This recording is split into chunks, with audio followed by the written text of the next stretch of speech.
যে আমরা তেল বেশি সরবরাহ করছি, গত বছর থেকে 25% বেশি বাড়িয়ে দিয়েছি। তেল সরবরাহ চলতেছে, আপনারা তেল পাবেন, আপনারা একটু সাশ্রয়ী হন। এটা আমার আহ্বান থাকলো জনগণের কাছে যে আপনারা প্যানিকড হবেন না, আতঙ্কিত হবেন না। তেল আছে, আমরা তেল দিয়ে যাচ্ছি, আপনাদের প্রয়োজনের বেশি তেল নেবেন না। আমরা আমাদের প্রধানমন্ত্রী তারেক রহমানের নেতৃত্বে আমরা এই সমস্যার সমাধান করার দিন রাত চেষ্টা করছি। আশা করি এই সমস্যার সমাধান করতে পারব। স্পট পার্টের থেকে বেশি দামে আমরা তেল কিনে আমার জনগণের স্বস্তির জন্য আমরা দাম না বাড়িয়ে আমরা তেল দিচ্ছি।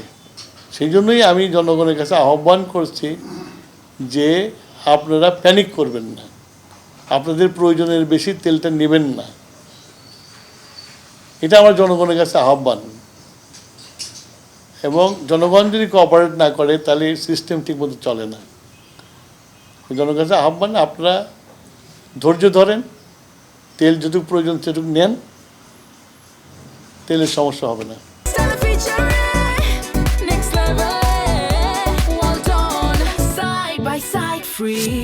তারা এখন এশিয়া প্যাসিফিকের একটা ক্রাইসিস ম্যানেজমেন্টের ব্যবস্থা কমিটি একটা করা হয়েছে। সেই কমিটি থেকে তারা টাইম টু টাইম করবে আর কি।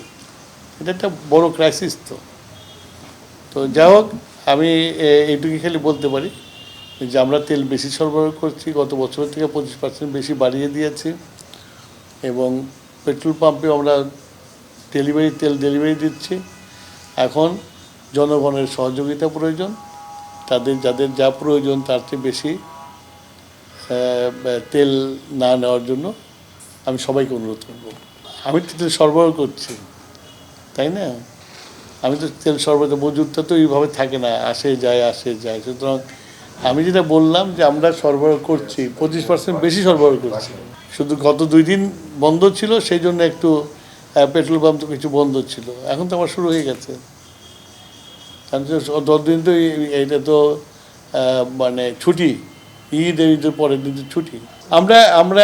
আমরা এখনও এই ব্যাপারে চিন্তাভাবনা করছি। আমরা ক্যাবিনেটে আলোচনা করব, যদি কোনো সিদ্ধান্ত সেটা আমরা জানাই দেব। বাংলাদেশের সব দেশেই সমস্যা হচ্ছে। কারণ কোন জাহাজটা আমেরিকান জাহাজ, ফ্ল্যাগ কিনা অনেক এগুলো একটু চেক করতে হয়, আর তো এই কেস টু কেস পারমিশন নিতে হয়। সুতরাং তো এটা তো এইভাবে সমস্যা আছে। একটা ন্যাচারাল ফ্লো আর একটা হলো পারমিশন নিয়ে চলার মধ্যে তফাৎ আছে না। আমি যেটা করলাম, জনগণের কাছে অ্যাপিল করলাম যে তেল সরবরাহ চলতেছে, আপনারা তেল পাবেন, আপনারা একটু সাশ্রয়ী হন। সাশ্রয়ী হতে হবে, এটা দেশের স্বার্থে। সারা পৃথিবীর এটা সমস্যা হয়ে গেছে। আমরা দাম বাড়াইনি, আমরা ভর্তুকি দিয়ে, তারেক রহমানের নেতৃত্বে ভর্তুকি দিয়েও কিন্তু আমরা তেল সরবরাহ করে যাচ্ছে।